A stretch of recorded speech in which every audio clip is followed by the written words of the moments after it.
اللهم بارك على محمد وعلى آل محمد كما باركت على إبراهيم وعلى آل إبراهيم إنك حميد مجيد.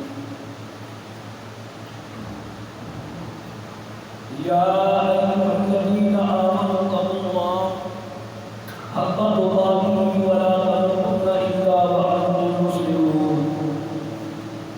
يا أيها الناس اتقوا ربكم الذي خلقكم من نفس واحدة وخلق منها زوجها وبث منهما رجالا كثيرا ونساء واتقوا الله الذي تساءلون به والأرحام إن الله كان عليكم رقيبا.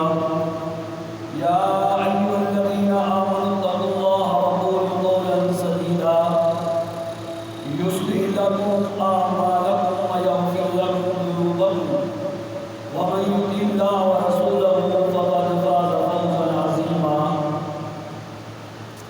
أما بعد فإن خير الحديث كتاب الله وخير الهدي هدي محمد صلى الله عليه وسلم وشر الأمور محدثاتها وكل محدثة بدعة وكل بدعة ضلالة وكل ضلالة في النار.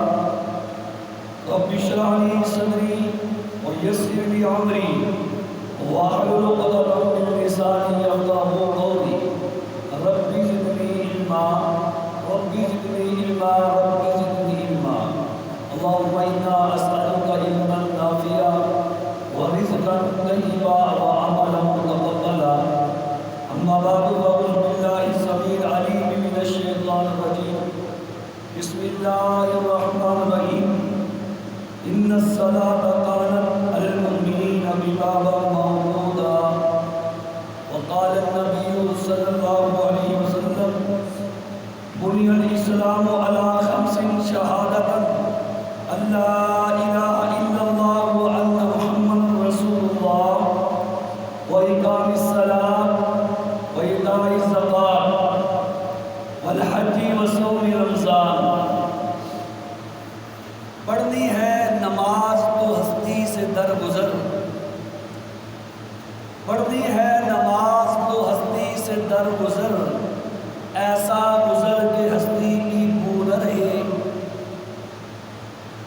مسجد تو بنا لی شب بھر میں ایمان کی حرارت والوں نے، مسجد تو بنا لی شب بھر میں ایمان کی حرارت والوں نے. من ہمارا پرانا باقی ہے برسوں سے نمازی بن نہ سکا. ہر قسم کی حمد و ثنا اللہ رب العالمین کی ذات عظیم کے لیے جو کل کائنات کا مالک، خالق، داتا، حاجت روا، مشکل کشا، بیوریاں بنانے والا، اولادیں عطا کرنے والا، نفع نقصان کا مالک، عزت ذلت کا مالک، موت و حیات کا مالک فقط صرف اللہ کی ذات ہے. اس رب العالمین کی مختصر در مختصر حمد و ثنا کے بعد درود و سلام آقائے دو جہاں، سراج منیر، بدر منیر، محبوب کبریا، سرکار مدینہ، سرور سینہ، جناب محمد کریم صلی اللہ علیہ وسلم کی ذات اقدس کے لیے ہوں. اس نبی کریم صلی اللہ علیہ وسلم کے لیے بے شمار درود و سلام جس پیغمبر علیہ السلام کی اطاعت فرما برداری راہ جنت ہے. اس نبی کریم صلی اللہ علیہ وسلم پر بے شمار درود و سلام جس نبی کریم صلی اللہ علیہ وسلم کی نافرمانی راہ دوزخ ہے. اللہ پاک سے دعا ہے کہ اللہ پاک ہم سب کو نبی اکرم صلی اللہ علیہ وسلم کا تابعدار بنائے، فرما بردار بنائے اور اطاعت گزار بنائے. حضرات،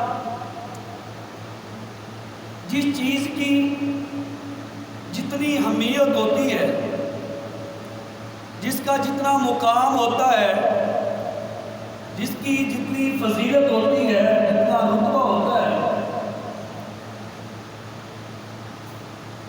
اسی حساب سے، اسی انداز سے اس کے مقام کو سمجھا جائے، اس کی عظمت کو، اس کی شان کو، اس کی بلندی کو، اس کی رفت کو جانا جائے۔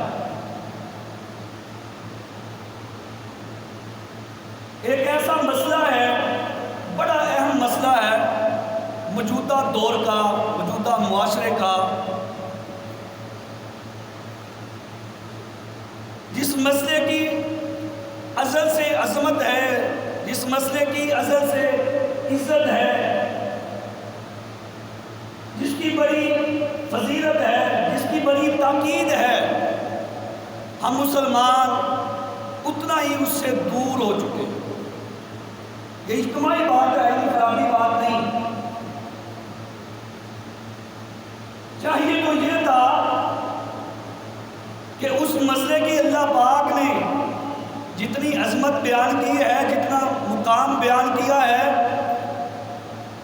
اتنا ہی ہم اس عمل کو اپناتے، اس پر اپنی زندگی کو لاگو کرتے، اتنی ہی ہماری تیز رفتار ہوتی اس عمل کے لیے۔ واللہ جتنا اس مسئلے کا مقام ہے، اس سے کئی دور بھی ہم اس کی طرف نہیں پہنچتے۔ وہ مسئلہ نماز کا ہے، یہ اجتماعی مسئلہ ہے۔ اگر ہم اپنے ارد گرد نظر دوڑائیں، ہمیں خود اندازہ ہو جائے گا ہمارے معاشرے میں 1% بھی نمازی نہیں ہے، 1% بھی نمازی نہیں ہے۔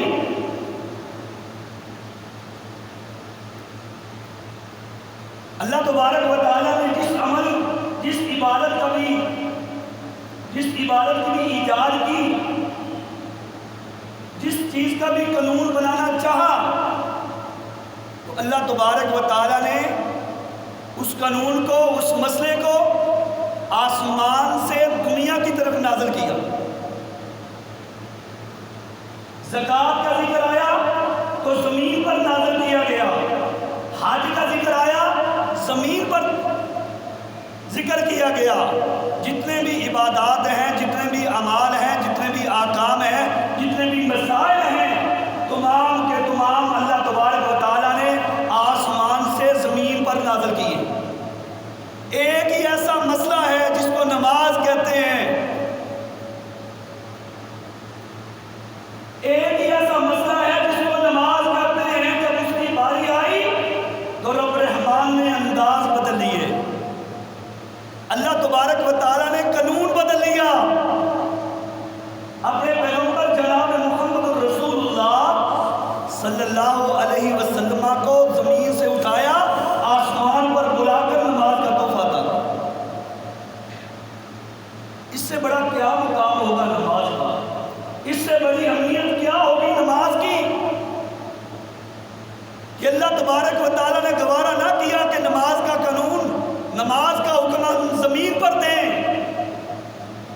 اسی لیے تو اللہ تبارک و تعالیٰ نے اپنے پیارے محبوب علیہ السلام کو معراج والی رات آسمان پر بلا کر، عرش بریم پر بلا کر نماز کا تحفہ عطا کیا، تاکہ قیامت تک کے آنے والے تمام مسلمانوں کو معلوم ہو جائے، پتہ چل جائے کہ نماز کتنی اہمیت کی عمل۔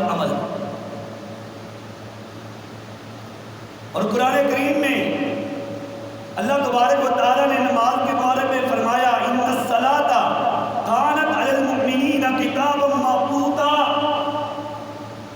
بے شک جو نماز ہے اہل ایمان پر، مومنین پر، جو ایمان والے ہیں، ان کے لیے مقررہ وقت کر دیے گئے۔ فجر کا وقت بھی مقرر کر دیا گیا، ظہر کا وقت بھی مقرر کر دیا گیا، عصر و مغرب اور عشاء کے وقت بھی مقرر کر دیے گئے، بتلا دیے گئے۔ دنیا جہان میں کوئی ایسا کلمہ گو نہیں ہوگا جس کو فجر کے وقت کا پتہ نہ ہوگا۔ دنیا میں کوئی ایسا انسان مسلمان نہیں ہے جس کو ظہر و عصر، مغرب اور عشاء کے اوقات کا پتہ نہیں، پڑھتے نہیں۔ جو ہمارے کاروبار ہیں، جو ہم بزنس کرتے ہیں، جو ہم تجارتیں کرتے ہیں، جہاں جہاں ہماری ڈیوٹیاں ہیں، اس کے لیے ہم وقت سے پہلے وقت کا انتخاب کرتے ہیں، وقت سے پہلے وقت کا انتخاب کرتے ہیں۔ کبھی ہم نے نماز کے لیے وقت سے پہلے نماز کا انتخاب کیا؟ اگر ایسا واللہ کیا ہوتا تو مسجدیں بے آباد نہ ہوتی، مساجد ویران نہ ہوتی، اگر ہم نے ایسا کیا ہوتا۔ نبی اکرم صلی اللہ علیہ وسلم کا صحیح فرمان ہے، امام کائنات علیہ السلام نے فرمایا تھا جس بستی میں فقط 3 مسلمان ہوں، جس بستی میں صرف 3 کلمہ پڑھنے والے ہوں، باقی ساری بستی کفار کی ہو، باقی ساری بستی کفار کی ہو، غیر مسلموں کی ہو، بے دینوں کی ہو، غیر مذہبوں کی ہو، صرف مسلمان 3 ہوں، ان میں سے ایک بھی اگر جماعت کے ساتھ نماز نہیں پڑھے گا تو اللہ کے پیغمبر اسلام فرماتے ہیں پوری بستی پر اللہ کا وبال آئے۔ جہاں پوری گاؤں کے گاؤں، پورے شہر کے شہر، پوری بستیاں مسلمانوں کی ہیں، جماعت کے ساتھ پڑھنے والا کوئی نہیں۔ اسی لیے تو ہم رونا روتے ہیں بے چینی کا، ہم رونا روتے ہیں بے قراری کا، ہم رونا روتے ہیں افراتفری کا، ٹینشنوں کا، پریشانیوں کا، ذہنی سکون نہیں، ذہنی اطمینان نہیں، دنیا کی فراوانی موجود ہے، دنیا کی عیش و عشرت موجود ہے، دنیا کا مال و متاع موجود ہے، واللہ سکون موجود نہیں، راحت موجود نہیں، لوگوں کے چہروں پر خوشی نہیں۔ اور بھائی کیسے خوشی آئے؟ ہم نے نماز کا اہتمام نہیں کیا، ہمارے چہروں پر رونقیں کیسے آئیں، ہمارے چہرے سرسبز و شاداب کیسے بنے، ہمارے گھروں میں رونقیں کیسے دوبالا ہوں، ہمارے گھروں میں سکون کیسے آئے، ہمارے خاندانوں قبیلوں میں پیار محبت کیسے آئے؟ ہم نمازی نہیں ہیں، واللہ ایک اس عمل کی وجہ سے ہمارا معاشرہ تمام کا تمام اللہ کی پکڑ میں ہے۔ نماز کو ترک کرنے کی وجہ سے ہم معاشرے میں بے امنی کی زندگی گزار رہے ہیں، بے سکونی کی زندگی گزار رہے ہیں۔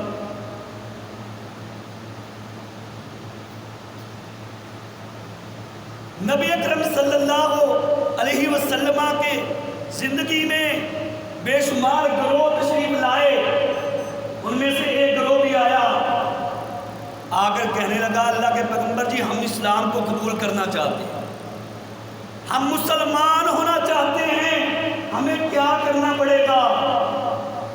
امام کائنات علیہ السلام نے فرمایا سب سے پہلے تمہیں کلمہ شہادت پڑھنا پڑے گا، عقیدہ توحید کا اقرار کرنا پڑے گا، ایک رب کی ربوبیت کو ماننا پڑے گا، ایک رب کی الوہیت کو تسلیم کرنا پڑے گا۔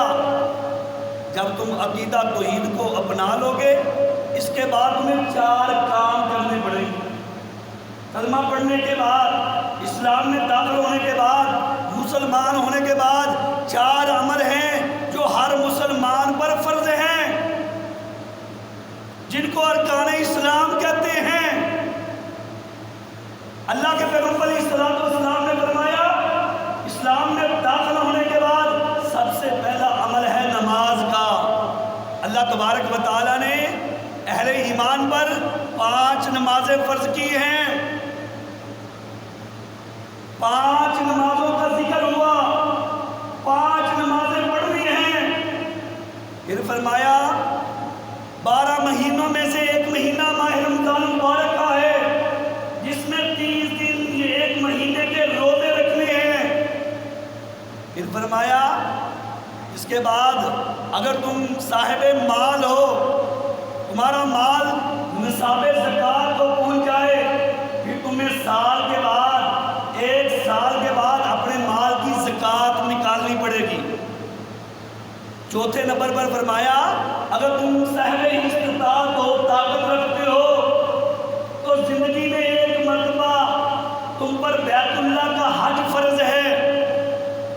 کلمہ پڑھنے کے بعد 4 اعمال کا ذکر کیا گیا، نماز، روزہ، زکوٰۃ اور بیت اللہ کا حج۔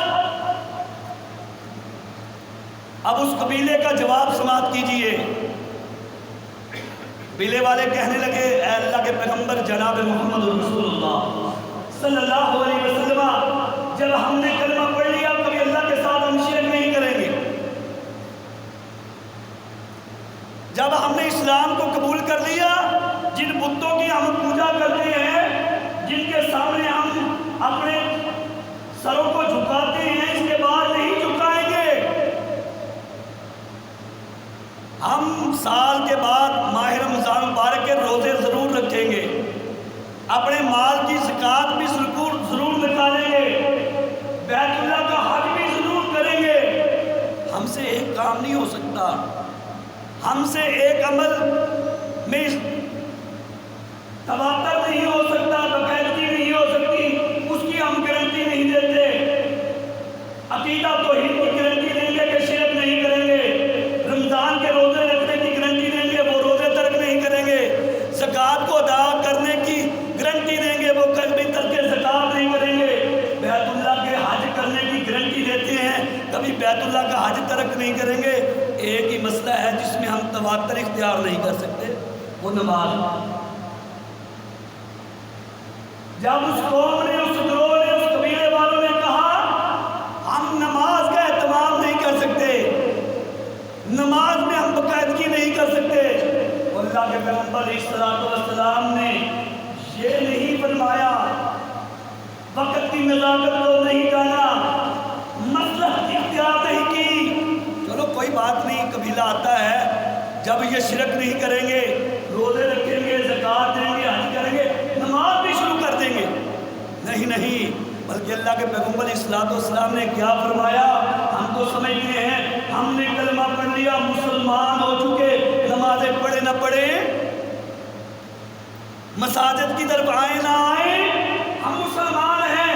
اللہ کے پیغمبر علیہ الصلوۃ والسلام نے فرمایا اگر تم نماز کا انکار کرتے ہو، نماز میں سستی کا اقرار کرتے ہو کہ ہم نماز میں باقاعدگی نہیں کر سکتے، تو ہمیں تمہارے دین اسلام قبول کرنے کی کوئی ضرورت نہیں، ہمیں تمہارا عقیدہ توحید نہیں چاہیے، ہمیں تمہارے رمضان کے روزے رکھنا نہیں چاہیے، ہمیں زکوٰۃ ادا کرنا نہیں چاہیے، بیت اللہ کے حج کی ہمیں ضرورت نہیں۔ جب تم نماز کا انکار کرتے ہو، نماز کا اقرار نہیں کرتے، نماز کی باقاعدگی سے انکار کرتے ہو، ہمیں تمہارے اسلام لانے کی کوئی ضرورت نہیں۔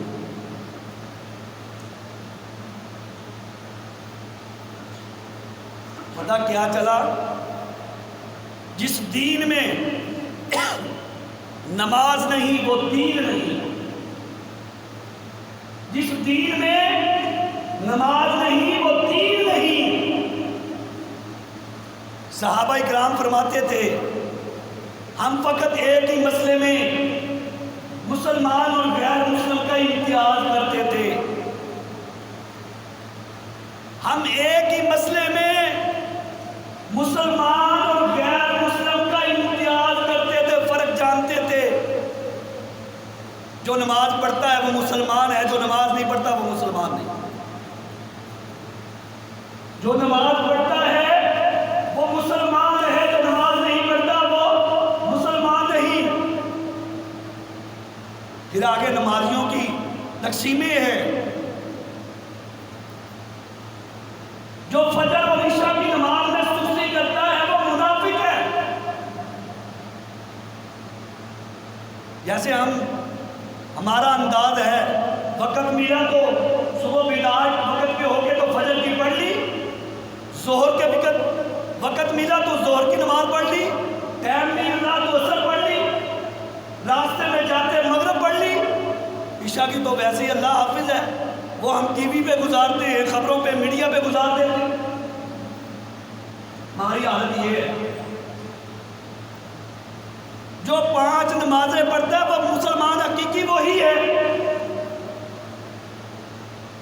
فجر اور عشاء کے متعلق اللہ کے پیغمبر کا فرمان آ گیا، جس نے فجر اور عشاء میں سستی کی، یہ نہیں کہا جو نہیں پڑھے، جو سستی کرتا ہے، کبھی پڑھ لی کبھی نہ پڑھی، اللہ کے پیغمبر علیہ الصلوۃ والسلام فرماتے ہیں وہ منافق۔ اور عصر کے وقت کی فضیلت تو قرآن نے بھی بتلا دی ہے، محمد رسول اللہ صلی اللہ علیہ وسلم کی زبان نے بھی فرما دی ہے، فرمایا جس کی اثر کی نماز ضائع ہوگی وہ سمجھ لیں اس کا دنیا جہان کا مال و متاع تباہ و برباد ہو، اہل و عیال برباد ہو۔ نماز کا بڑا اہم مسئلہ ہے۔ اللہ کے پیغمبر پتھر کھا کر بھی کسی کو بد دعا نہیں دیا کرتے تھے، لوگوں کے برے بھلے سہا کرتے تھے، لوگوں کی باتیں برداشت کیا کرتے تھے، کبھی کسی کو جواب نہیں دیتے تھے۔ یہ پیغمبر کی زندگی ہے، یہ پیغمبر کی سیرت ہے۔ ہر کلمہ پڑھنے والا پیغمبر کے اس انداز کو جانتا ہے۔ جتنے مسلمان ہیں دنیا جہان میں، ہر ایک کو علم ہے کہ اللہ کے پیغمبر علیہ الصلوۃ والسلام تکلیفیں برداشت کر لیتے تھے، پریشانیاں جھیل لیتے تھے، لوگوں کے تانے سن لیتے تھے، کبھی کسی کو جواب نہیں دیتے تھے، کسی کے لیے بد دعا نہیں کرتے تھے۔ جب نماز کا مسئلہ آیا تو محمد رسول اللہ صلی اللہ علیہ وسلم نے انداز بدل دیا۔ ایک دن فرمایا میرا دل کرتا ہے، اللہ کے پیغمبر نے اپنی خواہش کو ظاہر کیا، میرا دل کرتا ہے میں اپنے مصلی پہ کسی کو کھڑا کروں اور بازار میں نکلوں، محلوں میں نکلوں، جو لوگ گھروں سے نکل کر مسجد کی طرف نہیں آئے ان کے گھروں کو، ان کے بازاروں کو آگ لگا دوں، ان کے گھروں کو آگ لگا دوں، ان کی دکانوں کو آگ لگا دوں، جو نماز اذان سن کر مسجد کی طرف نہیں آئے، جو اذان سن کر مسجد کی طرف نہیں آئے، میرا جی کرتا ہے ان کے گھروں کو، ان کے دکانوں کو آگ لگا دوں۔ لیکن ان گھروں میں خواتین بھی ہیں، ان گھروں میں بچے بھی ہیں، ان گھروں میں بیمار بھی ہیں، ان گھروں میں بوڑھے ضعیف لوگ بھی ہیں۔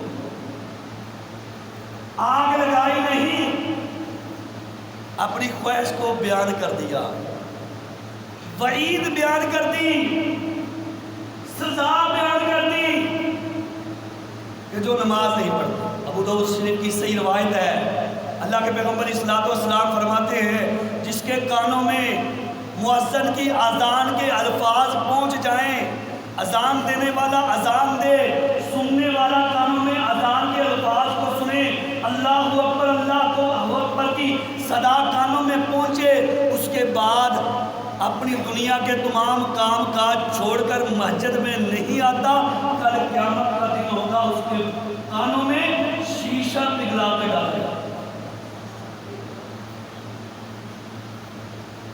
ہم کتنے لوگ اذان ضرور سنتے ہیں، مسجد میں نہیں آتے، نماز کی اہمیت کا علم ہے، نماز کی طرف نہیں آتے، نماز کے مقام کا ذکر معلوم ہے لیکن نماز وہاں کہتی نہیں۔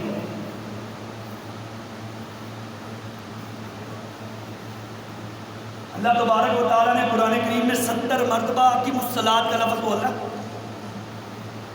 قرآن پاک میں، قرآن مجید میں 30 پاروں میں 70 مرتبہ اللہ تبارک و تعالیٰ نے لفظ صلاۃ کا ذکر کیا ہے۔ اللہ تبارک و تعالیٰ فقط ایک مرتبہ کہہ دیتے واقعی الصلاۃ تو کافی تھا، لیکن بارہا بار کہا اس لیے تاکہ قیامت تک کے آنے والے تمام لوگوں کو پتہ چل جائے نماز کتنی اہمیت کا حامل عمل ہے۔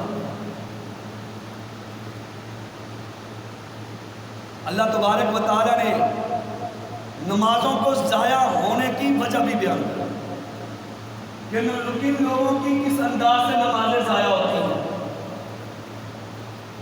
کس بنا پہ لوگوں کی نمازیں ضائع ہوتی ہیں۔ فرمایا یا ایھا الذین آمنوا لا تلھکم اموالکم ولا اولادکم عن ذکر اللہ ومن یفعل ذلک فاولئک هم الخاسرون۔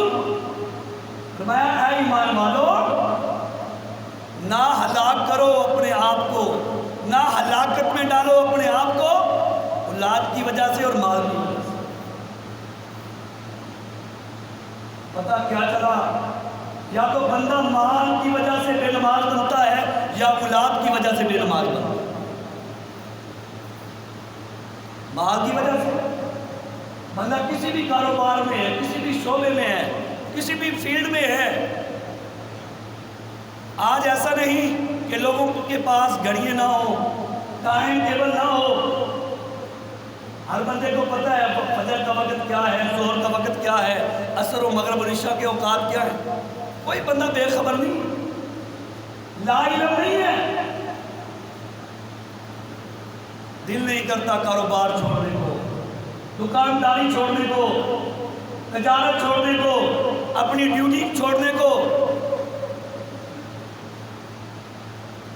اللہ تبارک و تعالیٰ نے قرآن کریم میں ایک مقام پہ فرمایا، جب جنت والے جنت میں چلے جائیں گے، جہنم والے جہنم میں، جنتی نظریں دوڑائیں گے کہ جنت میں مجھے میرا باپ نظر نہیں آ رہا، میرا بھائی نظر نہیں آتا،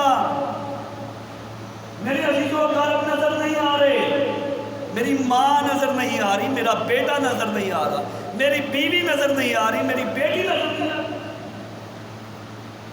جنتی اللہ سے کہیں گے اللہ دنیا کے میرے تمام رشتہ دار مجھے نظر نہیں آ رہے۔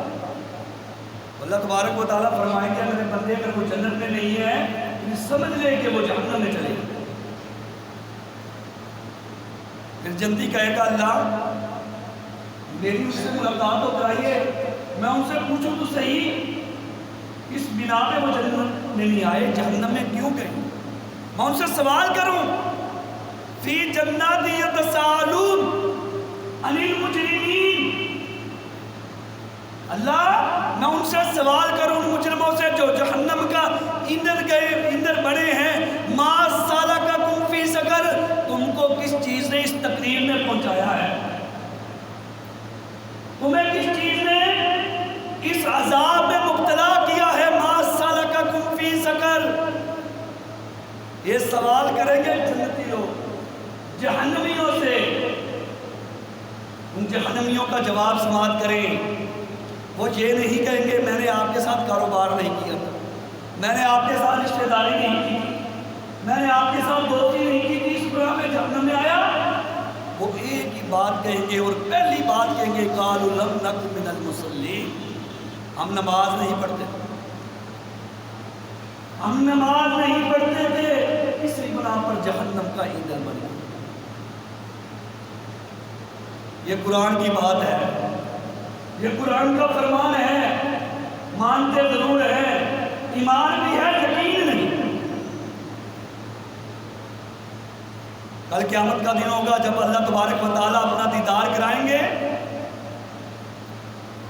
جب اللہ پاک اپنا دیدار کرائیں گے، جو اللہ کے سامنے دنیا میں جھکتے ہوں گے وہ کل قیامت کے دن بھی جھک جائیں گے۔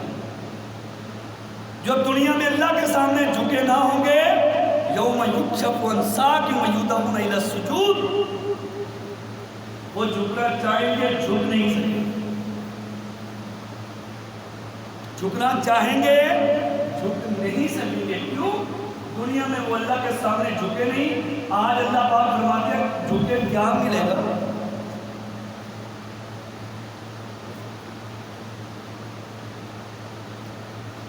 نماز ایک ایسا عمل ہے جس سے انسان کو راحت بھی ملتی ہے، اس کی دلیل محمد رسول اللہ صلی اللہ علیہ وسلم کا عمل ہے۔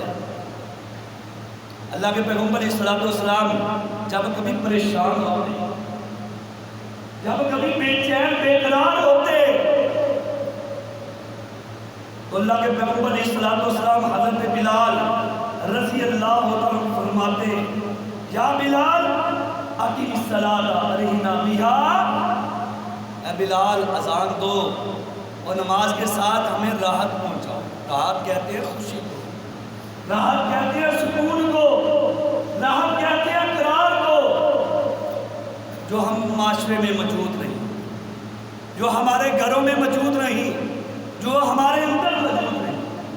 نہ ہمارے اندر راحت ہے، نہ ہمارے اندر سکون ہے، نہ ہمارے اندر قرار ہے، نہ ہمارے اندر خوشگواری ہے۔ اس کا ذریعہ کیا ہے کہ ہم نے نماز کی طرف لیا، نماز سے ہم دور ہیں۔ اللہ کے پیغمبر نماز کے ذریعے خوشی حاصل کرتے ہیں۔ اگر ہمارے پیغمبر جناب محمد رسول اللہ صلی اللہ علیہ وسلم کو نماز کے ذریعے سکون پہنچ سکتا ہے، نماز کے ذریعے راحت پہنچ سکتی ہے، نماز کلمہ پڑھنے والے ہم مسلمانوں کو بھی پہنچے.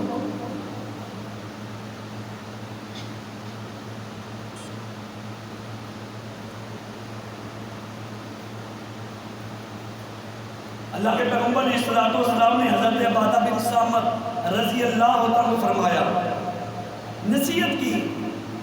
فرمایا اے عبادہ، کبھی اللہ کے ساتھ شرک نہ کرنا، کبھی اللہ کے ساتھ شرک نہ کرنا، اور کبھی جان بوجھ کر نماز کو پڑھنا.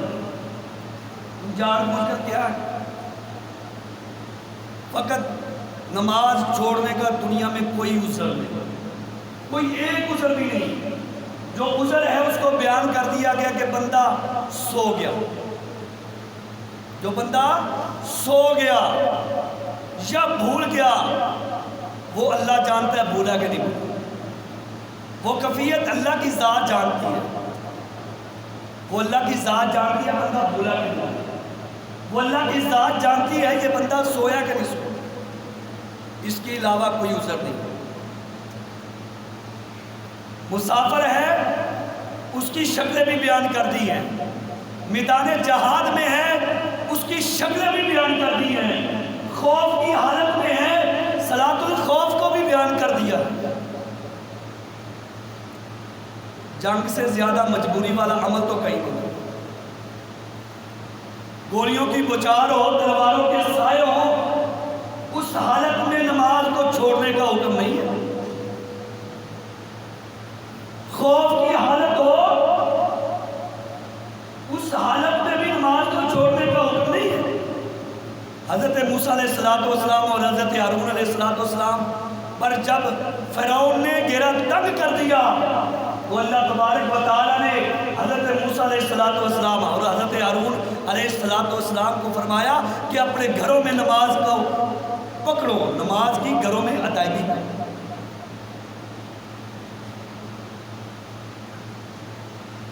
ورنہ نماز ہے یہ سب باجماعت. ایک بات سمجھ لیں، نماز ہے ہی باجماعت ادا کرنا. اللہ کے پیغمبر علیہ الصلوۃ والسلام کے بے شمار فرامین ہیں نماز کے متعلق اور باجماعت نماز ادا کرنے کے بارے میں. اللہ کے پیغمبر علیہ الصلوۃ والسلام نے فرمایا، حضرت عبداللہ بن عمر فرماتے ہیں، نبی اکرم صلی اللہ علیہ وسلم نے فرمایا، اللہ پاک اس بندے سے بڑے خوش ہوتے ہیں جو باجماعت نماز ادا کرتا ہے. جو جماعت کے ساتھ نماز ادا کرتا ہے، اللہ اس کے ساتھ خوش بھی ہوتے ہیں اور اللہ پاک اس کی حفاظت بھی کرتے ہیں. اور آگے فرمایا، اور جس شخص نے صبح و شام کی نمازیں باجماعت ادا کی وہ اللہ کی حفاظت میں آ گئے، اور جنہوں نے باجماعت نمازیں ادا نہ کی، اللہ کے پیغمبر علیہ الصلوۃ والسلام فرماتے ہیں اللہ نے ان کے اس وعدے کو توڑ دیا. یعنی وہ اللہ کی حفاظت سے بری ہو گئی. اب ان اللہ کے ذمہ ان کی حفاظت باقی نہیں رہی جو باجماعت نماز ادا نہیں کرتے. جو باجماعت نماز ادا نہیں کرتے، نبی اکرم صلی اللہ علیہ وسلم فرماتے ہیں اللہ نے ان سے اپنے وعدے کو توڑ دیا. اللہ کا تو وعدہ ان کے لیے ہے جو نمازوں کو باجماعت ادا کرتے. اور آگے کیا فرمایا؟ صحیح روایت ہے، جس سے اللہ نے سنت داری کو توڑا وہ جہنم میں چلا. اس سے کیا مراد؟ کو جو جان بوجھ کر نماز باجماعت ادا نہیں کرتا وہ اللہ کی حفاظت سے بھی ٹوٹا، اللہ کے عہد سے بھی ٹوٹا. اللہ کے پیغمبر علیہ الصلوۃ والسلام فرماتے ہیں وہ جہنم میں چلا. اگر باجماعت کی اتنی فضیلت نہ ہوتی تو حضرت عبداللہ ابن مکتوم جو نبینا صحابی تھے، آنکھوں سے اندھے تھے، آنکھوں سے نظر نہیں آتا تھا، اس نے بھی اللہ کے پیغمبر سے رات کی نمازوں کی رخصت مانگی.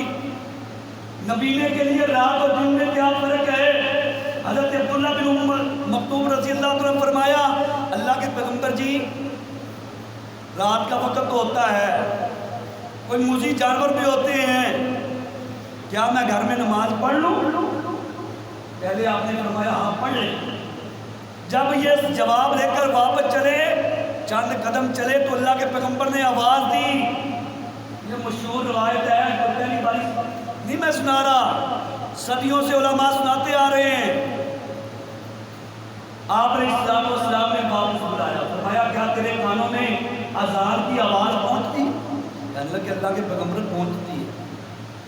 اس وقت اسپیکروں کا، ساؤنڈ سسٹموں کا اہتمام نہیں تھا۔ کیا تیرے کانوں میں اذان کے الفاظ پہنچتے ہیں؟ فرمایا پہنچتے ہیں۔ تو فرمایا تیرے لیے بھی رخصت نہیں دے کچھ گھر میں نماز پڑھ۔ کسی کے لیے نماز جائز ہی نہیں کہ وہ اپنے گھر میں پڑھے، سوائے مریض آدمی جو چل کر رہا ہے، جو لاغر ہے، بسترے پہ لیٹا ہے، جو چل کر نہیں آ سکتا، اس کے لیے گھر میں جائز ہے، ورنہ کسی مسلمان کے لیے جائز نہیں کہ وہ گھر میں نماز پڑھے۔ گھر میں نماز ہوتی ہی نہیں۔ اللہ کے پیغمبر علیہ السلام کے اس حکم کے بعد گھر میں نماز نہیں ہوتی۔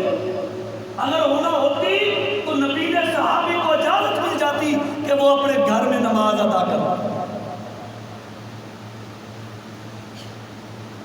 اللہ کے پیغمبر علیہ السلام نے فرمایا، ایک فرمان کو سماعت کریں، مسند احمد کی صحیح روایت ہے۔ فرمایا اللہ پاک نے فرشتے کو حکم دیا کہ اس آدمی کو قبر سے نکالو اور اس کے اوپر 100 کوڑے مارو۔ قبر سے نکال کر اس کو 100 کوڑے لگائے جائیں۔ جب اس کو کوڑے لگانے والے فرشتے نے لگائے، 99 کوڑے ہوئے، ایک کوڑا باقی بچا۔ اس جس کو کوڑے لگ رہے تھے اس نے سوال کیا مجھے کیوں مارا جا رہا ہے؟ تو فرشتے نے کہا تو نے ایک نماز بغیر وضو کے پڑھی تھی، ایک نماز بغیر وضو کے پڑھی تھی، اس لیے تجھے 100 کوڑے لگانے کا اللہ پاک نے حکم دیا۔ اور جس نے نمازیں ساری زندگی پڑھی ہو، ایک نماز بغیر وضو کے پڑھی ہو، اس کے لیے قبر سے اٹھا کر 100 کوڑوں کی سزا ہے۔ جو پڑھتا نہیں اس کے لیے کیا؟ جو نماز کی طرف آتا نہیں اس کے لیے کیا ہوگا؟ اللہ کے پیغمبر علیہ السلام کا صحیح فرمان ہے، نماز نور ہے، روشنی ہے، کل قیامت کے دن دلیل بن جائے گی۔ جو نماز نہیں پڑھتا کل قیامت کے دن فرعون کے ساتھ، جو نماز نہیں پڑھتا وہ قارون کے ساتھ ہوگا، جو نماز نہیں پڑھتا وہ حمان کے ساتھ ہوگا، جو نماز نہیں پڑھتا وہ ابو جہل کے ساتھ۔ آج کوئی مسلمان ان 4 بندوں کا نام لینا گوارا نہیں، ان چاروں کو اچھے الفاظ سے نہیں یاد کیا جاتا۔ فرعون کو، حمان کو، قارون کو، ابو جہل کو کوئی اچھے الفاظ سے یاد نہیں کرتا، لیکن جو دنیا کا مسلمان بے نماز ہوگا، اللہ کے پیغمبر علیہ السلام فرماتے ہیں وہ ان چاروں کے ساتھ جہنم میں جائے گا۔ اس حدیث مبارکہ کی محدثین نے تقسیم اس انداز سے کی ہے، جو کوئی وقت کا بادشاہ بے نماز ہوگا وہ فرعون کا ساتھی ہوگا، جو کوئی وزیر وقت کا وزیر بے نماز ہوگا وہ حمان کے ساتھ ہوگا، جو دنیا کا مالدار بندہ بے نماز ہوگا وہ قارون کا ساتھی ہوگا، جو دنیا کا کوئی چودھری ہوگا وہ ابو جہل کے ساتھ جہنم جائے گا۔ اس سے زیادہ دلیلیں، بے شمار دلیلیں ہیں۔ قرآن کریم نے بے شمار مقامات پر بے نمازوں کا انجام بیان کیا ہے۔ قرآن کریم نے بے شمار مقامات پر نماز کو چھوڑنے کے نقصانات کو ذکر کیا ہے۔ جو نماز نہیں پڑھتا اس کی روزی میں برکت نہیں۔ بے شمار حدیث ہے جو نماز نہیں پڑھتا اس کا کھانا پینا بھی جائز نہیں، اس کی کمائی بھی حلال نہیں۔ میاں چنو کا ایک واقعہ، صحیح واقعہ ہے، ہمارے استاد نے سنایا تھا۔ جب کسی ایک نوجوان لڑکی نے بے نماز کا انجام سنا، بے نماز کا انجام کی گفتگو سنی، اس کی منگنی ہو چکی ہے، اس کو پتہ چلا جو اس کا منگیتر ہے وہ بے نماز ہے۔ اس نے اپنے گھر والوں کو بلایا اور کہا جس کے ساتھ میری شادی کر رہے ہو وہ بندہ بے نماز ہے، آپ اس کو پیغام دیں کہ وہ نمازی بن جائے، آپ اس کو پیغام دیں کہ وہ نمازی بن جائے۔ جب اس نوجوان لڑکے کو اس بچی کا پیغام پہنچایا گیا، اس بدبخت نے کیا کہا، میں عورت کے کہنے میں نمازی بن جاؤں؟ تو اس نوجوان لڑکی نے انکار کر دیا اور اپنے والدہ کو سمجھایا کہ آپ نے میرے جسم کی بڑی اچھے انداز سے حفاظت کی ہے، آج مجھے حرام کھانے کے لیے ایک بے نماز کے بلے میں چھوڑ رہے ہو۔ میں نے اس بے نماز سے شادی نہیں کرنی، کیونکہ بے نماز کافر ہے اور مسلمان کا کافر سے نکاح حرام ہے۔ نماز بڑی اہمیت کا عمل ہے، جتنی اس کی فضیلت ہے، جتنا اس کا مقام ہے، جتنی نماز کی عظمت ہے، جتنی نماز کی شان ہے، واللہ اتنے ہم مسلمان اس سے دور ہیں۔ اس کی دلیل نماز مساجد برائن مساجد میں نماز پڑھنے والے لوگ نہیں، دقت اکل ہو مسجد میں آتے۔ ہم سمجھ لیتے ہیں کہ ہفتے کے بعد ایک جمعے کا دن آتا ہے، جمعہ پڑھ لیا تو کافی ہے، جمعہ پڑھ لیا تو کافی ہے۔ جس نے ایک نماز بغیر وضو کے پڑھی، اس کو قبر سے نکال کر 100 کوڑے لگانے کا اللہ پاک نے حکم دیا۔ جو نمازیں پڑھتا نہیں اس کا انجام دیا۔ ما سالککم فی سقر، کس چیز نے تم کو تکلیف میں مبتلا کیا، کس چیز نے تم کو اس عذاب میں مبتلا کیا؟ ان لوگوں نے، جہنمیوں نے ایک ہی بات کی، قالوا لم نک من المصلین، آپ نماز پڑھتے تھے تو جنت میں آ گئے، ہم بے نماز تھے تو جہنم میں آ گئے۔ اس سے بڑی دلیل نہیں ترک نماز والوں کے لیے، اس سے بڑا پیغام نہیں جو نماز نہیں پڑھتے۔ یہ قرآن کی باتیں ہیں، محمد الرسول اللہ صلی اللہ علیہ وسلم کے فرامین کی باتیں ہیں۔ واللہ میری ایک بھی بات، میں کون ہوتا ہوں اپنی طرف سے بات کرنے والا؟ قرآن کی بات اس وقت ہمیں سمجھ آئے گی جب ہم قرآن کی تعلیم کو حاصل کریں گے، جو بنیادی بات ہے۔ جب ہم قرآن کو پڑھنا نہیں جانتے، قرآن کے قریب نہیں آتے، قرآن کو سمجھتے نہیں، ہمیں کیا پتہ چلے گا کہ نماز کا مقام کیا ہے، نماز کو چھوڑنے کا انجام کیا ہے؟ اس کے لیے ہمیں قرآن کی تعلیم حاصل کرنی پڑے گی، قرآن کی طرف آنا پڑے گا، قرآن کے اس پیغام کو پڑھنا پڑے گا، پھر ہی ہمیں پتہ چلے گا کہ نماز کا مقام کیا ہے اور بے نماز کا انجام کیا ہے۔ اللہ پاک سے دعا ہے جو سنا سنایا میرے سمیت تمام دوست احباب کو عمل کرنے کی توفیق عطا فرمائے۔ سبحان ربک رب العزت عما یصفون والسلام علی المرسلین والحمد للہ۔